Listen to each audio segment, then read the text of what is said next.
நல்லதே நடக்கும் ஓம் நம சிவாயும் எல்லாம் வல்ல ஸ்ரீ பாராகியம்மன் திருடி சரணம். உலகத் தமிழ் நெஞ்சங்கள் அனைவருக்கும் உங்கள் சுசரி ராஜ கணபதியின் அன்பான வணக்கங்கள்.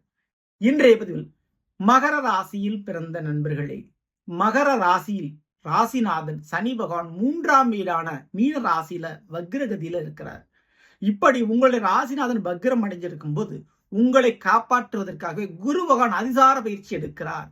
அந்த அதிசார பயிற்சியால உங்களுடைய வாழ்க்கையில வீடு ராசியே இல்லைங்க, வீடு சரியில்லைங்க, என் சொத்து பத்து சரியில்லைங்க, சொத்து பத்து எனக்கு உருவாகலைங்க, என் வீட்டுக்காரர் சரியில்லை, என் வீட்டுக்கார அம்மா சரியில்லை, இப்படி மனையாளும் துணையாளும் ஏற்பட்ட பிரச்சனையில் மிகப்பெரிய மார்க்கம் உண்டு இந்த குருவானுடைய அதிசார வக்ர உச்ச பயிற்சியால்.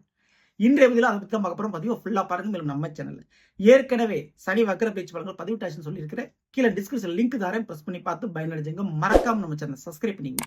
கூட தர பெல்லைக்கான ப்ரெஸ் பண்ணிட்டு ஒரு ஆளுன்ற ஆப்ஷன் தவறாமல் செலக்ட் பண்ணிச்சுக்கோங்க. அந்த நான் பதிவிடக்கூடிய அடுத்தடுத்த பதிவுகள் உங்களுக்கு உடனுக்குடன் நோட்டிபிகேஷனாக வந்து சேரும்.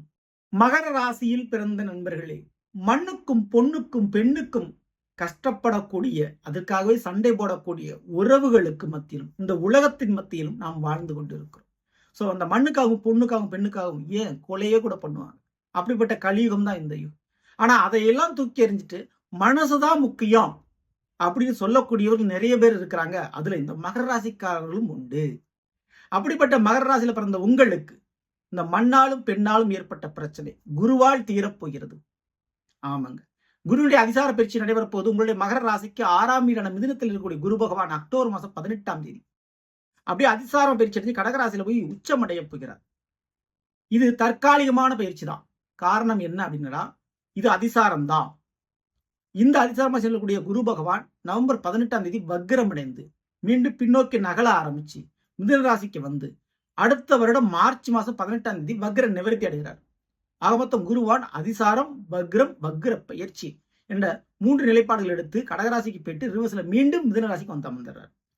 இதுல இந்த இடைப்பட்ட மாதங்கள் அக்டோபர்ல மார்ச்சுக்குள்ள உங்கள் மீது குருவானுடைய நேரடி பார்வையுள்ளது. குரு பார்க்க கோடி நன்மைன்னு சொல்லுவாங்க. ஸோ குரு பார்ப்பதால், நேரடியாக உங்களை பார்ப்பதால், அதுவும் உச்ச குரு பார்ப்பதால் மகர ராசிக்காரர்களுக்கு மாபெரும் ஒரு நல்லது நடைபெறப் போகிறது. இதுக்கு முதல்ல ஒரு விஷயம் என்னன்னா, இந்த 12 ராசிகளை கொடுக்க குரு பகவான் உங்களுக்கு கொடுப்பார். ஏன் அப்படின்னா, மகர ராசியில் மட்டுமே குரு நீசம் அடைவார், பலம் இழந்து போவார். எல்லாருக்கும் அள்ளி கொடுக்கக்கூடிய குருவான் உங்க ராசியில வந்தா மட்டும் என்கிட்ட ஒண்ணுமில்லப்பா அப்படின்ற மாதிரி பலம் இழந்து விடுவார். அதனால மகர ராசிக்காரங்களுக்கு இந்த திருமண வாழ்க்கை, கௌரவம் சம்பந்தமான பிரச்சனை, திருமண வாழ்க்கை சம்பந்தமான பிரச்சனை இதெல்லாம் ஏற்படுறதுக்கு வாய்ப்பு ரொம்ப ரொம்ப ஜாஸ்தி. அதுவும் கூட பிறந்தவங்களால பிரச்சனை ஏற்படக்கூடிய வாய்ப்பு ஜாஸ்தி. ஓகேங்களா? ஸோ அது காரணம் குரு உங்களுடைய ராசியில் நீசம் அப்படிங்கிறதா. அப்படிப்பட்டவர் இப்ப 7ல் வந்து உங்களை பார்க்கிறார், அதுவும் அதிசார வக்ரமாக. அப்படி பார்க்கும்போது என்னென்ன நன்மை நடக்குன்னா, முதல்ல மனை, சொந்த வீட்டு பிரச்சனை தீரும், மாமியார் வீட்டு பிரச்சனை தீரும், சொந்த வீடு உருவாவதற்கு சரியான ஒரு நேர காலம் அப்படின்னு சொல்லலாம். ஒரு அஸ்திவாரம் போடுறது, ஸ்டார்ட் பண்றது, ஆரம்பிக்கிறது, அந்த வீடு கட்டக்கூடிய பிளானுக்கு ஒரு சக்சஸான ஒரு பண அமௌண்ட் கிடைக்கிறது, ஒரு லோன் கிடைக்கிறது போன்ற விஷயங்கள் உங்களுக்கு அமையும். இது போக இந்த மாமியார் வீட்டு வழி பிரச்சனைகள் தலைகீழாக மாறும். ஸோ மகர ராசியில் பிறந்த பெண்களாகட்டும் ஆண்களாகட்டும் உங்களுக்கு மாமியார் வீட்டு வழிகள் ஏதாவது பிரச்சனை தலைகீழாக மாறும். அதே போல வெளிநாடு யோகங்கள் கிடைப்பதற்கு சான்சஸ் நிறைய இருக்கு. அதே போல வீடு மாத்தினா எல்லாம் சரியா போகும்னு நினைக்கிறவங்களுக்கு ராசியான ஒரு வீடு இந்த ஒரு நேரத்தில் அமைய போகுதுன்னு சொல்லலாம். வீடு மாற்றத்தால் ஏற்கனவே இருந்த வம்பு வழக்கு பிரச்சனை அனைத்தும் தலைகீழாக மாறும். ஒரே பிரச்சனையா இருக்குங்க, வீடு தான் ராசி இல்லை, வீடு தான் வாஸ்து சரியில்லை அப்படின்னு சொல்லிட்டு இருக்கவங்களுக்கு அந்த வீட்டை மாற்றுவதால் மிகப்பெரிய ஒரு யோகம் கிடைக்க போகுது. அதே போலதான் துணையாலும் நன்மை உண்டு. துணைன்னு நான் சொல்லக்கூடியது வாழ்க்கை துணை தாங்க. ஸோ நிச்சயம் இந்த ஒரு நேரத்தில் திடீர் திருமண வாழ்க்கை, அதுவும் காதல் திருமணம் ஏற்படுறதுக்கு வாய்ப்பு உண்டு. நினைத்த நபரை கரம் பிடிக்க சான்சஸ் இருக்கு. பிரிந்த கணவனை ஒன்று சேரதுக்கு வாய்ப்பு உண்டு. அதே போல உங்களுடைய வாழ்க்கை துணை மட்டுமல்ல, நண்பர்கள், மிக முக்கியமான உறவுகளிடமிருந்து பண உதவி, பண லாபங்கள் அல்லது தங்க நகை சம்பந்தமான உதவிகள் உங்களுக்கு கிடைக்க போகுது. தன தங்க தார யோகம்னு சொல்லுவாங்க. அதன்படி நீங்கள் சந்திக்கக்கூடிய நண்பர்கள், பழகக்கூடிய உறவுகள் யாராகினும் உங்களுக்கு தேவையான பணம், பொருள் மற்றும் மற்ற உதவிகளை நேரடியாகவும் மறைமுகமாக செய்யக்கூடிய ஒரு காலகட்டம் இது. ஏன்னா உங்களுக்கு அந்த உதவி தேவைப்படக்கூடிய காலகட்டம். ஏன்னா உங்களுடைய மகர ராசிக்கு 2ஆம் வீடான ராகு கும்பத்தில் அமர்ந்திருக்கிறார், 2ஆம் வீட்டில். அப்போ ராகு அமர்ந்திருக்கும் போது பண தேவை உங்களுக்கு சற்று அதிகரித்துக் கொண்டே இருக்கும். பண ரொட்டேஷன்றது உங்களுக்கு இருந்துகிட்டே இருக்கும். 8ல் அமர்ந்திருக்கக்கூடிய கேது பகவான் உங்களுக்கு சில பிரச்சனைகளை, மருத்துவ செலவுகளை அல்லது வேறேனும் செலவுகளை உங்களுக்கு மறைமுக வழியில் கொடுத்துக்கிட்டே இருப்பார். அப்போ அது சரிகற்ற வழியில குருவனுடைய அதிசார பயிற்சி இருக்குது. ஏன்னா அதை தடுக்கிற நிலையில சனிவான் இல்லை. ஏன்னா சனிவான் வக்ரம் அடைந்திருக்காரு 3ஆம் வீட்டுல. அப்போ சனி உங்களை கைவிட்ட நிலையில குரு காப்பாற்றுகிறார். சோ குரு பகவான் உங்களுக்கு திருமண வாழ்க்கை மற்றும் சொத்து விஷயத்துல மட்டும் இல்லைங்க, படிப்பு விஷயத்திலே ஒரு நல்லதை செஞ்சு கொடுக்க போறார். மகர ராசியில பிறந்த மாணவர்களுக்கு படிப்புல ஒரு நல்ல பெயர் கிடைக்க போகுது.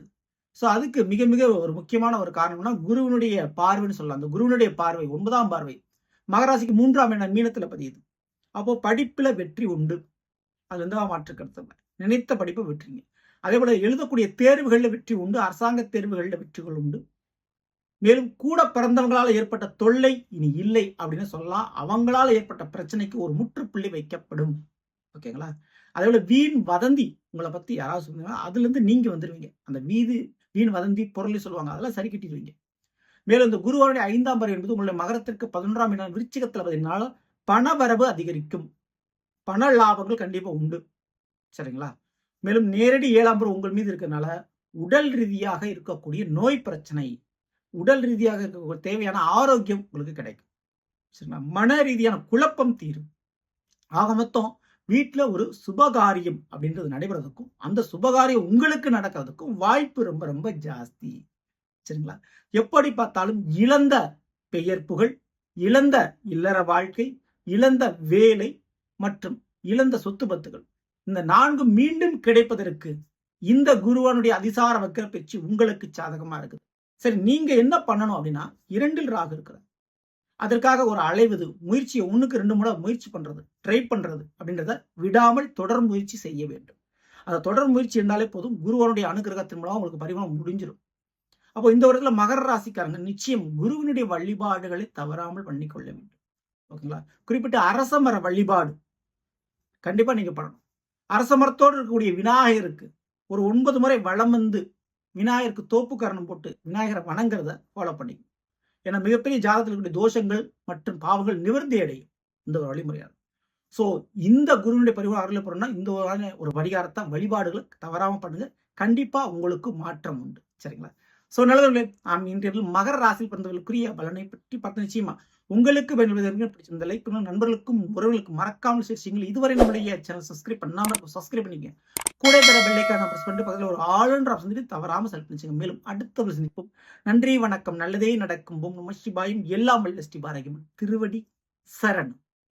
சிவமயமாக தெரிகிறதே, சிந்தையில் சிவயோகம் வருகிறதே.